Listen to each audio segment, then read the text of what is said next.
Since the budget, we've heard different people screaming and yelling about how this is ruining the possibility of young people investing and getting ahead and everything like that. You know, we've heard it from the Coalition, we've heard it from One Nation, we've heard it from real estate mobs, the whole lot. But let's get some figures. Okay, the number of Australians between 20 and 35, 5.7 million. Now, if you want to break that up even more, 20 to 24, 1.6 million. 25 to 29, 1.9 million. 30 to 35, 2 million.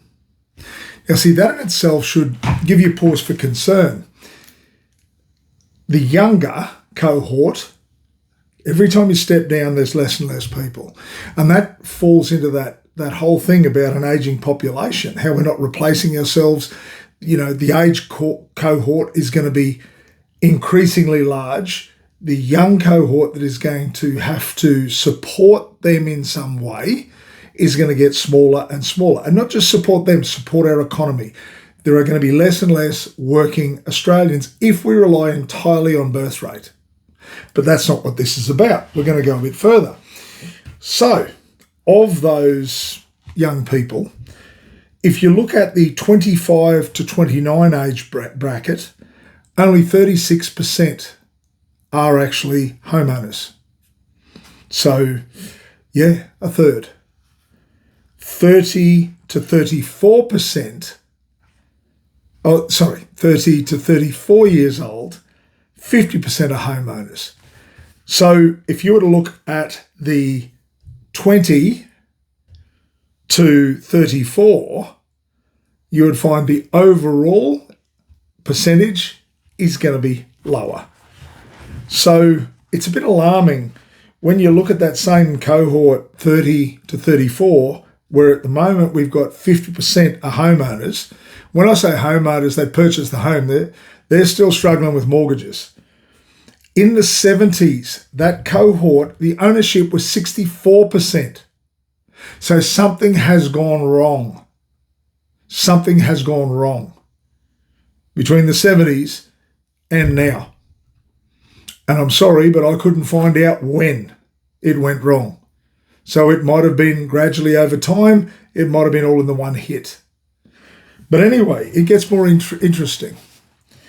When we look at it, that 20 to 35 age bracket, of which there's 5.7 million.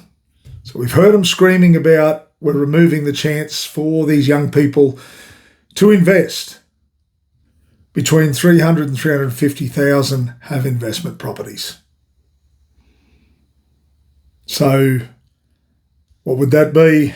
Rough estimate, about an 18th have an investment property.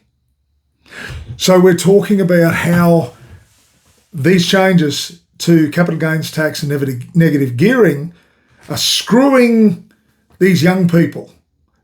No, it might be making it harder for 1/18 of them. But it should make it easier for the rest, 17/18 of those people. And you can't become an investor until you've got a home. Well, yes, you can. I suppose you can rent somewhere and you can invest somewhere else. And some people are doing that. But I keep talking about the social aspect. Children thrive through stability. Home ownership is the greatest form of stability we have. Long-term rental, fine, but most rentals aren't. So we should be doing all we can to get people into home ownership. Simply for society's sake, for the children's sake.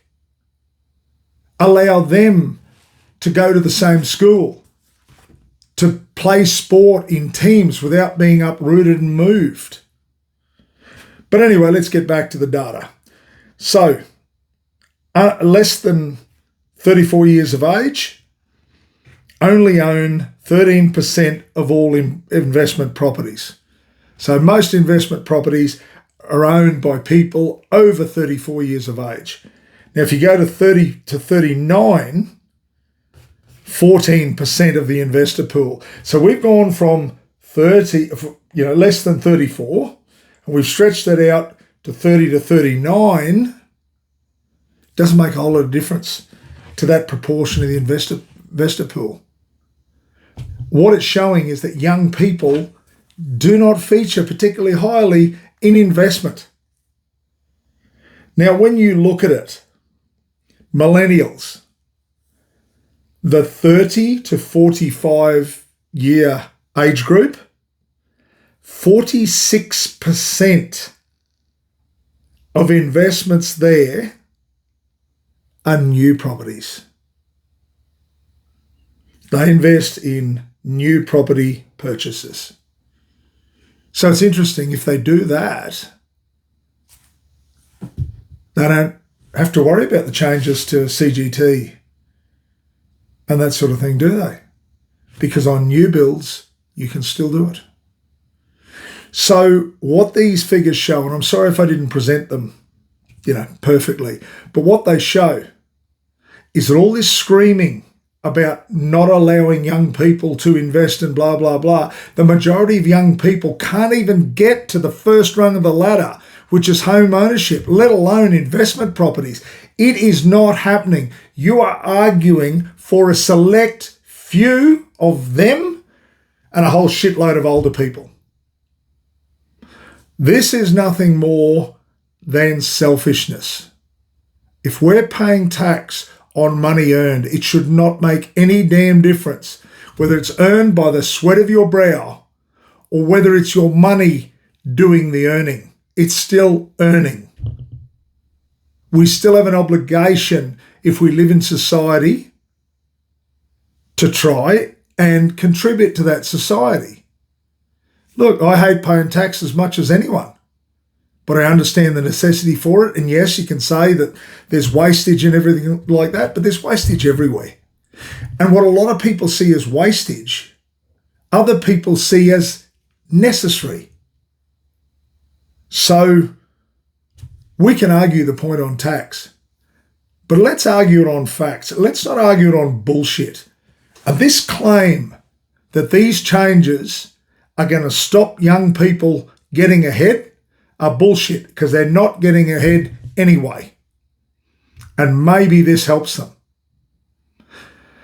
These figures are easily researchable. If you want, go and have a look. Have a good night.